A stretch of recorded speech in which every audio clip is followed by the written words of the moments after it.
మేడ్చల్ మల్కాజ్గిరి జిల్లా ఏఎస్ఎఫ్ నగర్లోని CPM party ఆధ్వర్యంలో స్థానికంగా పోటీలో ఉన్న కాంగ్రెస్ అభ్యర్థి సునీతారెడ్డి గారికి మద్దతుగా కార్యకర్తల సమావేశం నిర్వహించడం జరిగింది.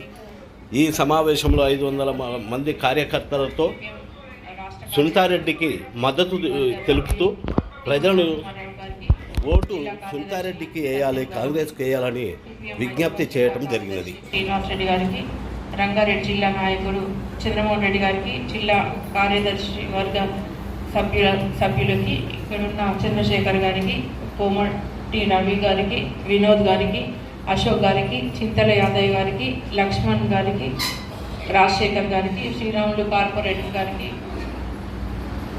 వెంకటరాములు గారి కార్పొరేటర్ గారికి, చింతల నిర్మలారెడ్డి గారికి, సిపిఎం కార్యకర్తలు అందరికీ, వేదిక పైన పెద్దలందరికీ, ఇక్కడ ఉన్న ప్రతి ఒక్కరికి అందరికీ నా హృదయపూర్వక నమస్కారాలు. ఈరోజు మీతో కలిసి ఈరోజు మీటింగ్ పార్టిసిపేట్ చేసుకున్నందుకు చాలా సంతోషంగా ఉంది. మొన్న కూడా అక్కడ మన సిపిఐతో అక్కడ మీటింగ్ నిన్న పెట్టుకోవడం జరిగింది. అంతకుముందు మునుగోడు ఎలక్షన్స్లో కూడా అప్పుడు కూడా పార్టిసిపేట్ చేయడం జరిగింది. చాలా సంతోషం. నిజంగా సిపిఎం కూడా చాలా స్ట్రాంగ్ ఉంది. ఎందుకంటే ఈ లీడర్షిప్ చూస్తే చాలా సంతోషం ఉంది. నాకు కూడా కమ్యూనిస్ట్ భావాలు ఎక్కువ ఉంటాయి, కానీ నేను వేరే పార్టీలు ఉన్నా కూడా, కానీ ఏదేమైనా కూడా అందరం ఐకమత్యంతో ఇట్లున్నందుకు చాలా సంతోషం అనిపిస్తుంది. ఆనంద బాష్పాలు రావడం ఒక్కటే తక్కువ. కాబట్టి మీరు సపోర్ట్ చేస్తున్నందుకు చాలా థ్యాంక్స్. ముఖ్యంగా మనకు టైం కూడా చాలా తక్కువ ఉంది, ఇంకా 10-12 రోజులే ఉంది. కాబట్టి మనం అందరం కష్టపడాల్సిన అవసరం ఉంది. నేను ఈ 10-12 రోజులు కష్టపడితే నేను మీకోసం 5 సంవత్సరాలు కష్టపడతా. మీకోసం అభివృద్ధిలో పాలు పంచుకుంటా. తప్పకుండా నేను 2006 నుంచి నాకు కూడా ప్రజలలో అవగాహన ఉంది. ప్రజలకు రెస్పాండ్ అవ్వడం, ఎప్పుడు 24 hours ఎప్పుడు ఫోన్ చేసినా కూడా రెస్పాండ్ అయ్యి సాధ్యమైనంత వరకు సమస్యలు తీర్చడంలో నేను పాలు పంచుకుంటున్న ప్రజలలో ఉండి.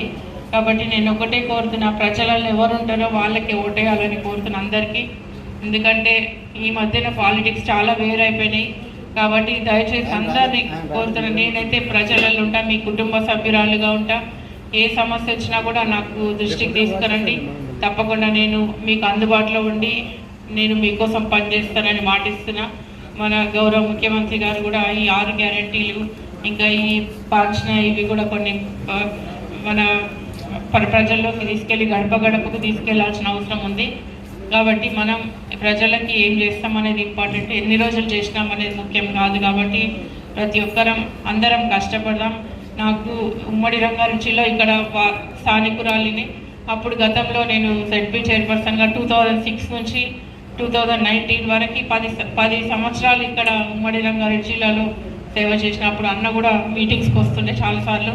మేము కూడా ఎప్పుడు మాట్లాడుతుండే. కానీ ఇంకా ఫండింగ్ కూడా అప్పుడు సిపిఐ నర్సింహులు కూడా అప్పుడు వేరే పార్టీ ఉన్నా కూడా ఆయనకు కూడా ఫండ్ ఇచ్చి డెవలప్ చేయడం జరిగింది. అట్లా నాకు కూడా అసలు డిఫరెన్సే ఉండకుండా ఈ పార్టీ ఆ పార్టీ అని అన్ని పార్టీలు వచ్చినా కూడా రెస్పాండ్ అయ్యి ప్రజలకు అందుబాటులో ఉండి సేవలు చేసినాము. అన్ని గ్రామాల్లో రోడ్స్ కానీ, బిల్డింగ్స్ కానీ, సైడ్ డ్రైన్స్ కానీ, ఇంకా అంగన్వాడీ, డ్వాక్రా buildings, school buildings, mineral water plant, bores వేయడము, ఇట్లాంటివి చాలా కూడా డెవలప్ చేయడం జరిగింది. కాబట్టి నాకు అవగాహన ఉంది. కాబట్టి ఇప్పుడు గౌరవ ముఖ్యమంత్రి కూడా ఈ ప్రాంతానికి గతంలో ఎంపీగా గెలిచి ఇక్కడ ఇప్పుడు ముఖ్యమంత్రి అయినారు. కాబట్టి ఆయనకు కూడా ఈ ప్రాంతం పైన ఎట్లా అభిమానం ఉంటుంది. కాబట్టి ఎక్కువ నిధులు ఇచ్చి మల్కాజ్గిరి ప్రాంతాన్ని అభివృద్ధి చేసే అవకాశం వచ్చింది. ఎందుకంటే గత 10 సంవత్సరాల నుంచి ఎలాంటి అభివృద్ధి జరగలేదు ఈ గత ప్రభుత్వంలో. నిజంగా చెప్పాలంటే గత ప్రభుత్వం బిల్డింగ్స్ డబుల్ బెడ్రూమ్ ఇస్తాను ఎవరికి ఇచ్చిండ్రు అది కూడా మనం అందరం ఆలోచించాలి. ఉన్న వాళ్ళకే పెద్ద బిల్డింగ్స్ ఉన్న వాళ్ళకే చాలా మందికి ఇచ్చినారు. మేము ఎన్నిసార్లు కొట్లాడితే మా కార్యకర్తలు అందరు కొట్లాడితే వాళ్ళ మీద కేసులు పెట్టుడు, వాళ్ళ మీద బిల్స్ ఆపడము, ఎక్కడికక్కడ చాలా సతాయించినారు గత ప్రభుత్వము. ఇంకా ఇట్లాంటి దళిత బంధు అన్నారు, దళితులకు ఎక్కడ ఇచ్చినారు, అది కూడా ఉన్నోళ్ళకి, కార్స్ ఉన్నోళ్ళకి, సొంత పెద్ద బిల్డింగ్లు ఉన్న వాళ్ళకి కూడా దళిత బంధు ఇచ్చిండ్రు. ఇట్లాంటివి చాలా జరిగినాయి గత ప్రభుత్వం. గత ప్రభుత్వంలో అవమానాలు, అహంకారం, వాళ్ళ అహంకారం కోసమే ఓడిపోయినారు. కాబట్టి నిజంగా మనిషి పని చేయకపోవడం ఒక సమస్య. అభివృద్ధి అనేది నిరంతర ప్రక్రియ. అభివృద్ధి చేయము, రెస్పాన్స్ అనేది ఉండాలి. అది కూడా లేదు, రెస్పాన్స్ లేదు, అభివృద్ధి లేదు. ఇంకా అన్యాయాలు, మోసాలు, కేసులు ఇవన్నీ గత ప్రభుత్వంలో జరిగినాయి. ఇప్పుడు ఇందిరమ్మ ఇల్లులు మాత్రం మనకి ఆ పేదలకు ఇచ్చే పరిస్థితి ఉంది. ప్రతి ఒక్కరికి అర్హత ఉన్న వాళ్ళకి పేదలకు ఇస్తామని మాట ఇచ్చారు మన ముఖ్యమంత్రి గారు. కాబట్టి తప్పకుండా మీరు ఏ సమస్య ఉన్నా నేను ఒక వారధిలాగా మీకోసం పనిచేస్తా. మీరు ఇళ్ళ సమస్యలతో చాలా సమస్యలతో బాధపడుతున్నారు. అంటే సిపిఐ వాళ్ళు కొంచెం ఫైనాన్షియల్గా వీక్ ఉన్నారని నిన్న అక్కడ మీటింగ్లో కూడా అన్నారు. కాబట్టి తప్పకుండా మీ సమస్యలు మా ఇంటి సమస్యలు తీసుకొని నేను కూడా ముఖ్యమంత్రి గారి దృష్టికి తీసుకెళ్ళి చాలామందికి ఇల్లు లేను, డబుల్ బెడ్రూమ్ అప్పుడు ఇస్తాను ఇయ్యలేని వాళ్ళకి ఇప్పుడు ఇందిరమ్మ ఇల్లులు తప్పకుండా ఇచ్చే విధంగా ప్రభుత్వ దృష్టికి తీసుకెళ్ళి మీకు అందుబాటులో ఉంటా. ఇంకా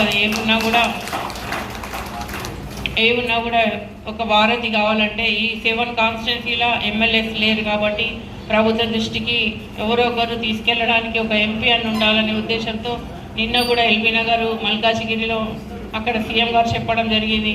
నేను ఎంపీగా గెలిపిస్తే నేను ఈ ప్రాంత అభివృద్ధికి నేను కృషి చేస్తానని చెప్పడం జరిగింది సీఎం గారు. కాబట్టి 7 కాన్స్టిట్యున్సీ ఎమ్మెల్యేలు లేరు కాబట్టి ఎంపీతోని మనం అభివృద్ధి చేసుకోవచ్చని చెప్పినారు. కాబట్టి మనం అట్లా ముఖ్యమంత్రికి దృష్టికి తీసుకెళ్లాలంటే ఎవరో ఒక పర్సన్ ఉండాలి. కాబట్టి నేను మీకోసం పనిచేసి ప్రజలలో ఉంటా. నాకు కూడా ఇంకా అప్పుడు చిన్నప్పుడు పిల్లలు 4th స్టాండర్డ్ ఉన్నప్పుడే నేను 2006లోనే పాలిటిక్స్కి వచ్చిన. ప్రతి గ్రామం తిప్పిండ్రు. తాండూరు, వికారాబాద్, పరిగి, ఇక్కడ ఇబ్రాహీంపట్నం, అక్కడ కుల్కచర్ల, అక్కడ గట్కేసర్, మేడ్చల్ ఇవన్నీ గ్రామాలు చాలా వరకు మండల్స్ తిరగని గ్రామాలు ఏవో కొన్ని ఉండొచ్చు కానీ మొత్తం చాలా వరకు తిరిగినాము. ఇప్పుడు వాళ్ళు పెద్దగా అయిపోయిన పెళ్ళి కూడా అయిపోయింది పాపది. కాబట్టి కొంచెం నాకు కూడా లీజర్ ఉంటుంది. ప్రజలలో ఇంకా సమస్యలు ఏమున్నా కూడా సాల్వ్ చేయడానికి అవకాశం ఉంటుంది. తప్పకుండా మీకు అందుబాటులోనే ఉంటా. నాకు అట్లా అహంకారం అనేది లేదు. అంటే చాలామంది ఏమో అని అనుకుంటారేమో, కానీ అట్లా అహంకారం అసలు లేదు. నేను కూడా తప్పకుండా మీకు అందుబాటులో ఉండి మీ సమస్యలు పరిష్కరించడంలో ఒక తోబుట్టులాగా మీకు అండగా ఉంటానని మాటిస్తున్నా. ఇంకా మనకి ఇప్పుడు టైం 10 రోజులే ఉంది, 10-12 రోజులు. కాబట్టి ప్రతి ఒక్క కార్యకర్త హార్డ్ వర్క్ చేస్తేనే తప్ప మనకి మంచి మెజార్టీ రాదు. లేకపోతే బీజేపీ అంటున్నారు, బీజేపీ వాళ్ళు అక్కడ ఓడిపోవడం జరిగింది, ఇక్కడ ఎట్లా గెలుస్తారు అనేది కూడా ప్రజలు అడుగుతున్నారు. కాబట్టి వాళ్ళు గెలిస్తే మాత్రం వీఐపీలకే అపాయింట్మెంట్ ఉంటుంది. వెళ్తూ ఉంటే వాళ్ళ భోజనాలు పెట్టి ఆ విధంగా ఆమె శక్తి మీద తీసుకునే పరిస్థితి. ఆనాడు సిపిఎం పార్టీ చెప్పింది ఈ కరోనా కాలంలో చాలా ఇబ్బందికరమైన పరిస్థితి కాబట్టి పనులు దాదాపుగా కార్ఖానాలన్నీ లాకౌట్ నుండి మూసేస్తున్న పరిస్థితి కాబట్టి ప్రజలందరికీ కూడా సాధారణ ఉద్యోగులందరికీ కూడా ఏంటంటే ఆ కుటుంబంలో సంఖ్యను బట్టి ఫ్రీ రైస్ ఇవ్వాలి. ఒకటి రైస్ ఇస్తే సరిపోదు, దాన్ని వండుకోవడానికో కూరగాయలు ఆయిల్ తెచ్చుకోవాలంటే నెలకి 7,500 రూపాయలు ఇవ్వాలని ఆనాడు సిపిఎం పార్టీ. కరోనా నార్మల్సీ వచ్చేంత వరకు కూడా ఇది ప్రభుత్వ బాధ్యత. ప్రజల ప్రాణాలు పట్టుకుని ఆందోళన ఉన్నారు కాబట్టి వాళ్లకు ఫ్రీ రేషన్ ఇస్తూ 7,500 రూపాయలు ఇవ్వాలి అంటే అది నిర్లక్ష్యం చేసి వీరికి కాలం. కేరళలో సిపిఎం ప్రభుత్వం ఉంది, ఖచ్చితంగా తనకు చేసింది. ఉన్నవాళ్ళు లేని వాళ్ళని కాదు, ప్రతి ఒక్కరికి అందజేసింది. అలాగే కరోనా కాలంలో ట్రీట్మెంట్ విషయం వస్తే కూడా మనం చూసాం. హైదరాబాద్లో కార్పొరేట్ హాస్పిటల్ దాదాపుగా 10 లక్షలు, 20 లక్షలు, 30 లక్షలు కూడా చివరికి చనిపోతే బాడీని ఇవ్వడానికి కూడా డబ్బు ఇస్తే కానీ ఇవ్వనటువంటి పరిస్థితి.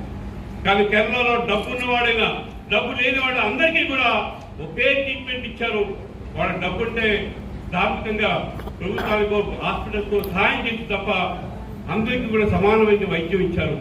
మనం చెప్పినటువంటి ఆ కాలంలో కుటుంబానికి అవసరమైనటువంటి బియ్యం ఇస్తూ 7,500 రూపాయలు ఇవ్వటం అనేది 6 రూపాయలు నిబద్ధత చేసినటువంటి పరిస్థితి. అంటే ఇవాళ బీజేపీ చెప్తుంది కాంగ్రెస్ అవినీతి ప్రభుత్వం, కాంగ్రెస్ కుటుంబ పరిపాలన. మరి కాంగ్రెస్ కుటుంబ పాలన అవినీతి కాబట్టి కాంగ్రెస్ కి ప్రజలు వాళ్ళు సైన్యం కాదనుకున్నప్పుడు గుణపాఠాలు చెప్పిన సందర్భాలు ఉన్నాయి. మరి ఈరోజు నువ్వు 10 సంవత్సరాల పరిపాలనలో 10 మోసాలు చేశారు. 10 మోసాలు. నేను ఈ మూడు మాత్రమే చెప్పాను. కాబట్టి ఈ విధంగా 10 మోసాల మీద త్వరలోనే చాలా పాపులర్ పుస్తకం రాజ్యాంగ హక్కుల వేదిక తరఫున ప్రింటింగ్లో ఉంది. అది త్వరలో వస్తుంది. ఇది ఆ పుస్తకంలో ఉండే సమాచారం ఒక విధంగా అంటే కర్ణాటక ఎన్నికల్లో కౌలు రచయితలు మేధావులు అందరూ కలిసి ఏంటంటే కర్ణాటకలో ఎవరు అధికారంకి వస్తారు, ఎవరు ఓడిపోవాలి, ఎవరు గెలవాలని కాదు, కానీ ఈ మోసాలు చేసేటట్టు బీజేపీ ప్రభుత్వాన్ని మాత్రం మీరు ఆలోచించండి, ఓటు వేయబోయే ముందు అని చెప్పి పెద్ద ఎత్తున ప్రచారం చేశారు. కర్ణాటక ఎన్నికలు చూసాం. మన